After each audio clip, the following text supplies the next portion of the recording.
everybody. Wait, go. Hi, thank you for joining in. We've got some folks here to do a walkthrough about Clear the Shelters, but we wanted to make sure those of you who couldn't make it also had a chance to get to know what we're going to be doing. We have another walkthrough on Friday at 4 and Friday at 7, so if you can make either of those in person, it would be great. So we're doing some different things on Clear the Shelters. We'll be open from 9 to 6, so that's different from our normal hours. We are opening 2 hours early, so we are expecting big lines of people potentially to be waiting outside of our doors. And so because we're expecting so many people this whole day, we're going to have to change some of our protocols so that we make sure that we serve as many people as possible.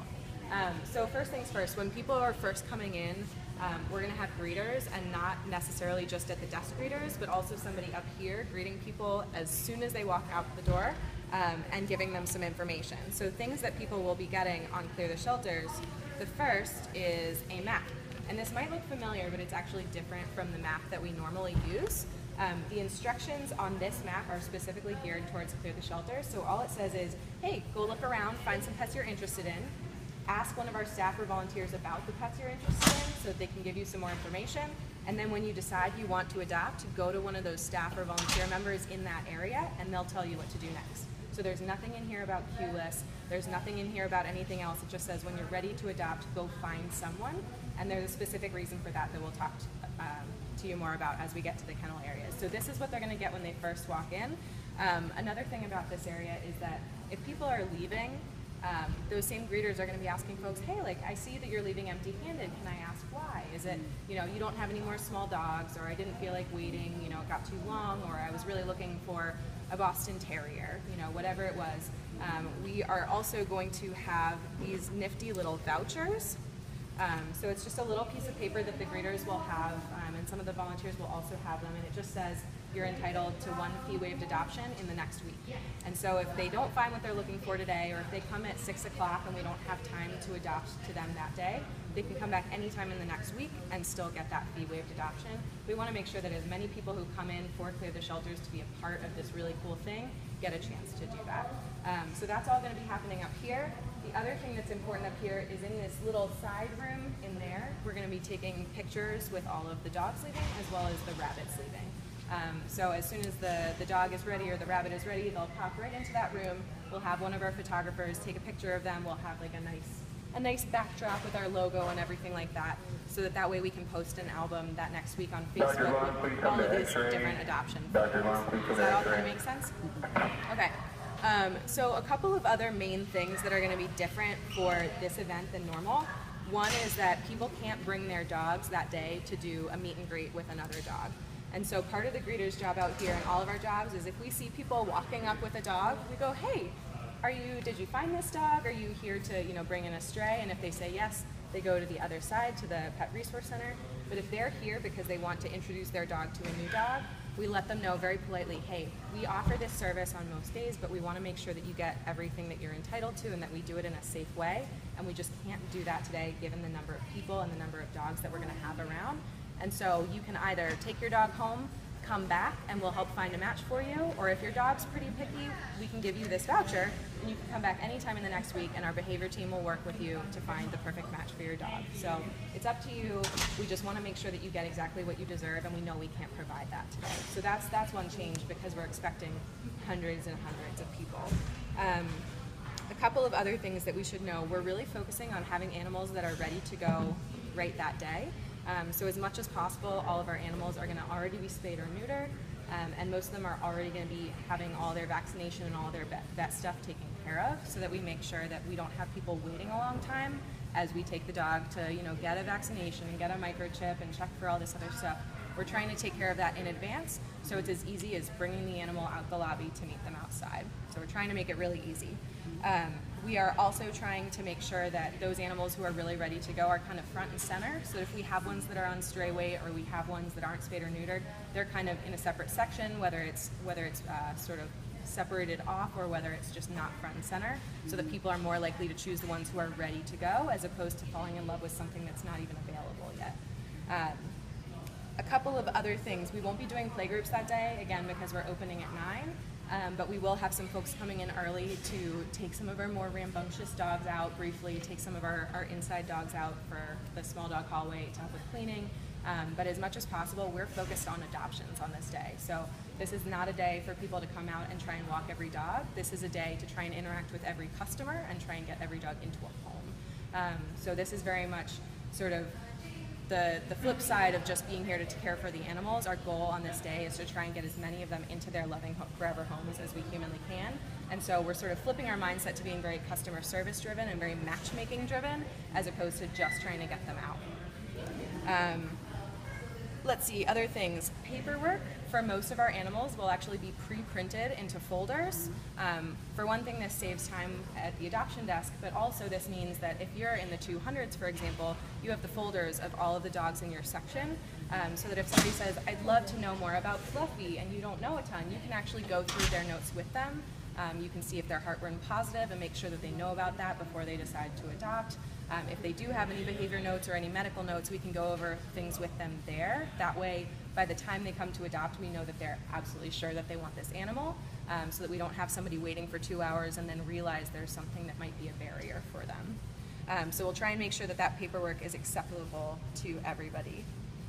Another change is that, again, when they get this map, it has no directions for Keyless.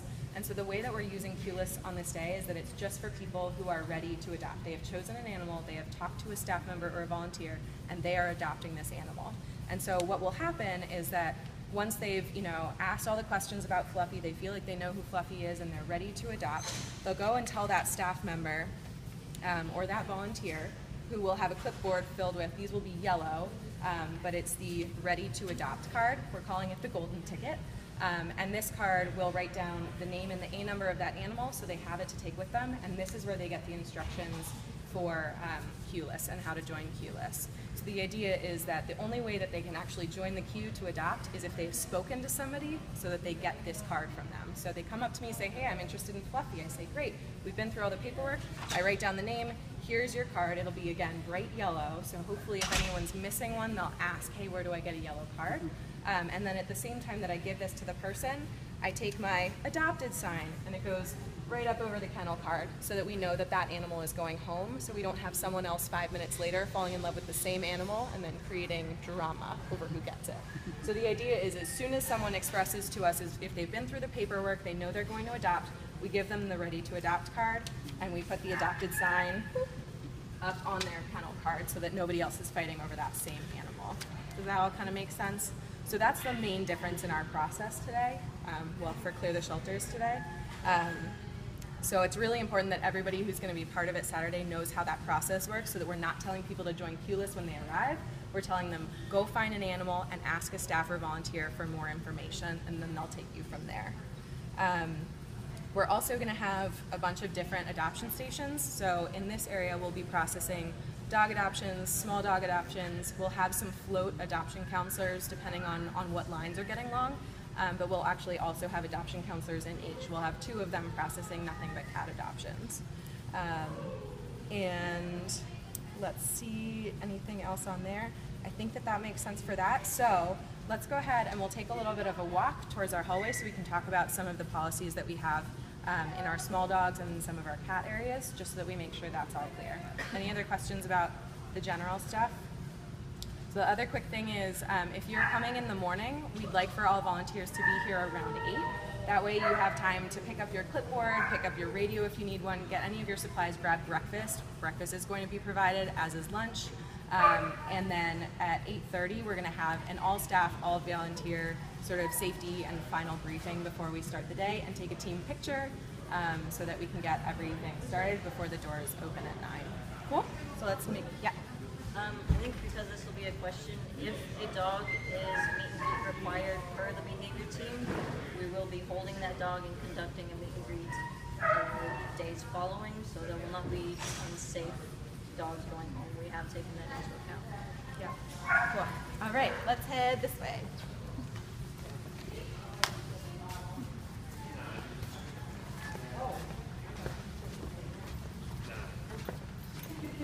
Do you want to do that?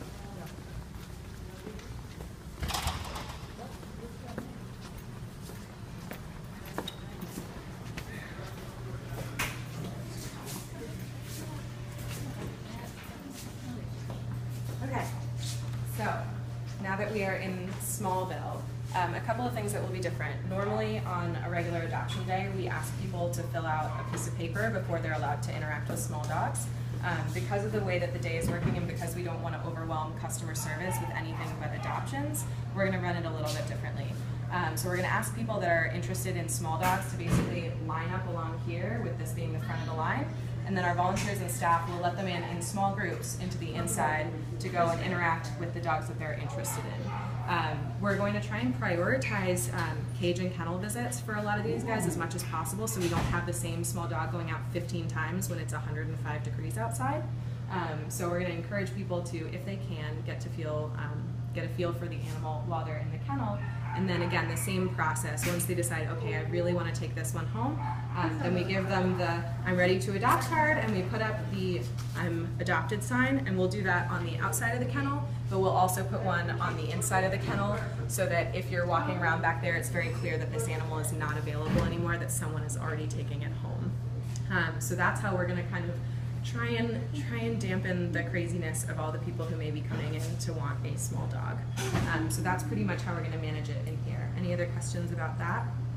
What if there's multiple dogs in a kennel? If there's multiple dogs in a kennel, we will either make sure that the adoption card goes directly over their kennel card, and we may actually mark on it like, you know, brown with white spots. If they're very similar looking as they are with litters of kittens, we're actually going to mark them in advance to make sure that we know that you're taking the kitten with the green mark and not the one with the blue mark, so that we don't have any fights over that was the black kitten I wanted. We're going to make sure that that gets taken care of. Make sense? All right, let's move on.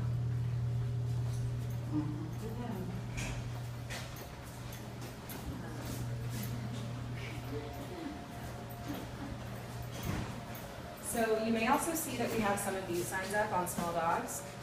Basically what this means is that while we often do pre-adopt for dogs that are not available yet, that are still on stray hold, we're saying that if they're going to be available on Saturday or after, we're not taking pre-adopts now, because then we have animals that may or may not be trying to go home on Saturday, but somebody else is looking at it, creates a lot of confusion.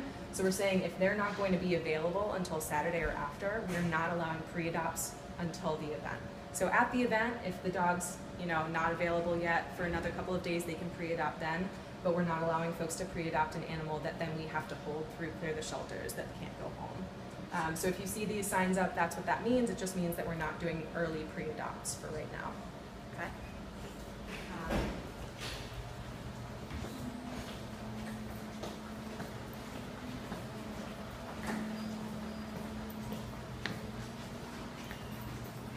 And we hope that maybe we have one of our ringworm volunteers who, in addition to dipping, wants to talk to some folks about ringworm kitties and how awesome they are. We have a lot of really cute kittens that would like to go home. So if that sounds fun to you, please do come in for that.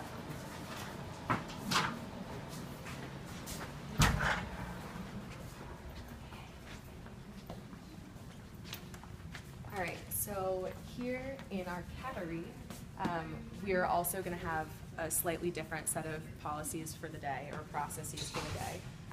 So normally, again, we ask that people fill something out before they interact with kittens. All we're going to do is make sure that our volunteers and our staff in this room are very careful about handling procedures. They're going to be going around with gloves and Purell and making sure that as much as possible we're preventing the spread of disease, but we're not going to ask people to sign something before they interact, because the assumption is that on Clear the Shelters Day, people are here to adopt. They're not here to just like go to the petting zoo. So this is, our population of people this day is really interested in adopting, so we know that they're committing to leaving with an animal. So we're going to be really extra careful with making sure that we sanitize in between different animals to try and keep them all safe. And these are the guys where if we have a litter of 5 black kittens, for example, we're going to pre-mark them with, a dot on their head and a dot on their kennel card, something so that we know that this one's the green one, that one's the blue one, whatever it is. So that if somebody says, I want to adopt this one, we're very clear which one is being adopted so that other people don't potentially fall in love with the same one. The other difference is that inside the OH area, we're going to block off the area that has kennels in it currently, so that's where like all the new stray cats are, anything that's not available yet, so that again, people can focus on the ones who already are available. That will also leave OH nice and quiet, because that's where we're going to have our 2 adoption counselors in there processing adoptions. and we'll also be taking photos of the cats before they leave so that we don't have to try and get them into the other side and then get them out of a carrier that smells like dogs and there's bunnies everywhere and all these other things.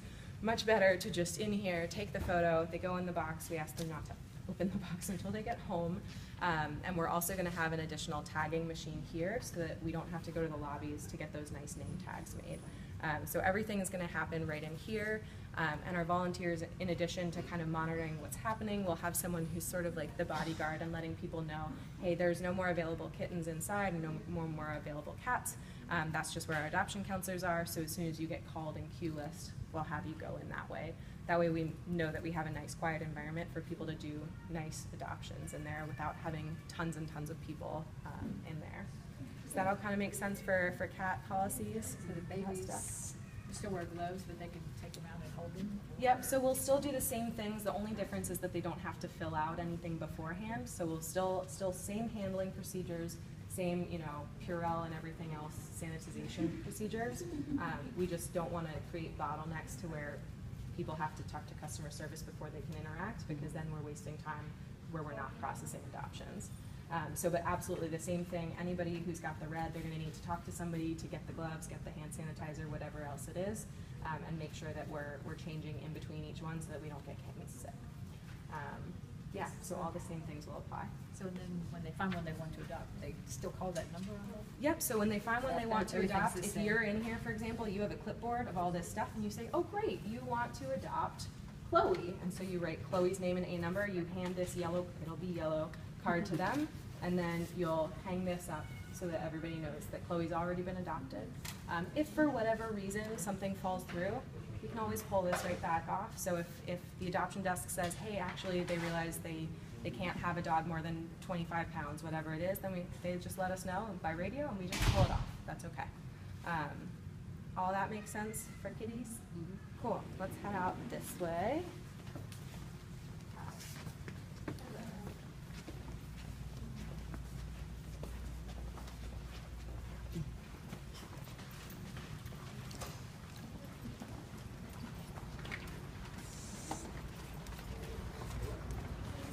So one other position that we haven't talked before is our safety patrol, which is going to be really important for that day. Obviously, all staff and all volunteers are going to want to monitor and just make sure everything is going okay. But we are going to have a few people who are dedicated to nothing but safety. And a couple of things they're going to be doing are there will be tables with water buckets inside where people can get glasses of water for themselves. They'll be making sure that we have plenty of water buckets and pools out here. And they'll be monitoring people and dogs particularly for heat exhaustion or heat stroke.